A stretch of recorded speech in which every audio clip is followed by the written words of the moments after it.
പാർട്ടിയിൽ നിന്ന് മാറ്റി നിർത്തിയ ഒരാൾ അദ്ദേഹം സഭയിൽ വരുന്നതിനെക്കുറിച്ച് പാർട്ടിക്ക് അന്വേഷിക്കേണ്ട കാര്യമില്ല. കാരണം പാർട്ടിയുടെ ചട്ടക്കൂടിലല്ല അദ്ദേഹം. പാർട്ടിയിൽ നിന്ന് അദ്ദേഹത്തിനെ മാറ്റി നിർത്തിയിരിക്കുക. അത് ആ തീരുമാനം നിലനിൽക്കുന്നു.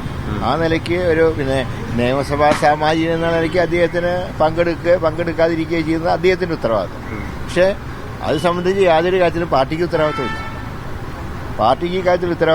അദ്ദേഹം ഇപ്പോൾ പാർട്ടിക്ക് പുറത്താണ്. സഭയിൽ പ്രത്യേക ബ്ലോക്കാണ്.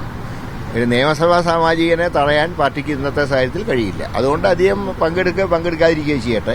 അത് പാർട്ടി ചർച്ച ചെയ്യേണ്ട വിഷയമല്ല. അദ്ദേഹത്തിന്റെ സഭയിലെ സാന്നിധ്യം പക്ഷെ പാർട്ടിക്ക് അതൊരു ഒരു പ്രതിരോധത്തിൽ അവരെ പാർട്ടിയുടെ സ്റ്റാൻഡ് എടുത്തു കഴിഞ്ഞു. ആ സ്റ്റാൻഡിൽ ഉറച്ചുകൊണ്ട് തന്നെ ഭരണകക്ഷിയുടെ തെറ്റുകൾ ചൂണ്ടിക്കാണിച്ചുകൊണ്ട് ശക്തമായി ഞങ്ങൾ നിയമസഭയിൽ പോരാടും. അതിന് രാഹുൽ മാങ്കൂട്ടത്തിൽ വന്നാലും വന്നില്ലെങ്കിൽ അത് ഞങ്ങളുടെ ഒരു വിഷയമല്ല. അതിപ്പോൾ ഞങ്ങളോടൊപ്പം ഇല്ല. പക്ഷെ ധാർമ്മികത എന്നൊന്നുണ്ടല്ലോ. പാർട്ടിക്ക് ധാർമ്മികതയില്ല. കാരണം ചെയ്യേണ്ട ചുമതല പാർട്ടി നിർവഹിച്ചു. ഒരു പരാതി പോലും നിലവില്ലാതിരുന്നിട്ട് പോലും ശക്തമായിട്ടുള്ള സ്റ്റാൻഡ് പാർട്ടി എടുത്തു. കോൺഗ്രസ് പാർട്ടിയെ പോലെ ഇക്കാര്യത്തിൽ സ്റ്റാൻഡ് എടുത്തിട്ടുള്ള ഒരാളുമില്ല. അത് പറയാനുള്ള ഒരു യോഗ്യതയും ഭരണകക്ഷിക്കില്ല. കാരണം സ്ത്രീ പീഡനത്തിന് പ്രതിയാക്കപ്പെട്ട ആൾക്കാരാണ് സഭയിലിരിക്കുന്നത്. പക്ഷേ ഞങ്ങൾക്കത് നോക്കേണ്ട ആവശ്യമില്ല. ഞങ്ങളുടെ അംഗത്തിനെ കുറിച്ച് ആക്ഷേപം വന്നപ്പോൾ പാർട്ടി ശക്തമായി അതിന് നടപടിയെടുത്തു.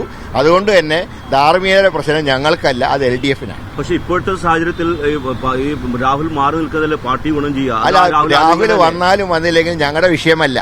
ഞങ്ങളുടെ ചുമതല ഞങ്ങൾ നിർവഹിച്ചു കഴിഞ്ഞു. ഇനി ഞങ്ങളുടെ നിയമസഭയിലെ ലക്ഷ്യം ഭരണകക്ഷിക്കെതിരെ ശക്തമായി പോരാടുക എന്നുള്ളതാണ്. ആ പോരാട്ടം നടക്കും നാളെ മുതൽ. അതിന് രാഹുലിന്റെ സാന്നിധ്യം ഞങ്ങൾക്കൊരു പ്രശ്നമല്ല.